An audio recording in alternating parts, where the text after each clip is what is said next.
Zach Polanski's Green Party are trying to turn your kids into drug addicts, is what I would be saying if I was a liar. Over the past couple of weeks, the Labour Party have been going really hard on this idea that the Greens are trying to legalise drugs. They've said that their position is morally wrong and that playgrounds are going to turn into crack dens. The way that they were talking, you'd think the Greens were trying to give every child a Fisher-Price baby's first heroin kit. This is, of course, a massive pile of bullshit. The Greens are not trying to legalise drugs, they are trying to decriminalise drugs. This means that instead of them selling heroin in supermarkets, as the Labour Party would have you believe, they are going to treat drug addicts like humans with a health problem instead of criminals to be penalised. Anyone concerned about the decriminalisation of drugs really should look at Portugal, who did this 25 years ago, and as for the benefits, the data really speaks for itself. One of Keir Starmer's claims that really bothered me is that lives are going to be shattered because of this, and I've got news for anyone who believes that. Lives are already being shattered because of the war on drugs. I grew up in 1990s Glasgow to a mother and a father who were both addicted to heroin, and because they were going to be treated like criminals because of their addiction instead of humans with a health problem,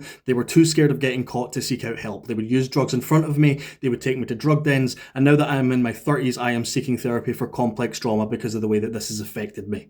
If they were able to go to somewhere and say, hey, look, I'm addicted to heroin, I really need help, I would have probably had a much better life. Another claim that really bothered me was when Keir Starmer said that they are trying to legalise GHB, which is used to date rape women and girls. Now, what Keir Starmer is trying to do here is very cynically create a link in your mind between the Greens drug policy and legalising date rape. We already have a lot of politicians that are okay with rapists, and I'm telling you, they're not in the Greens. Turns out that the Labour Party are a bunch of opportunistic Tory-like liars. Who could have possibly predicted, apart from, I don't know, Scotland over a decade ago, or thankfully, the voters of Gorton and Denton last night. Big up Hannah Spencer. To finish this off, the Labour Party know what they're doing. They know that they're lying to you, and that is because they are terrified that the Green Party are going to absolutely wipe them out in a few years' time. And when that general election comes, I hope that the Labour Party's fears were very justified.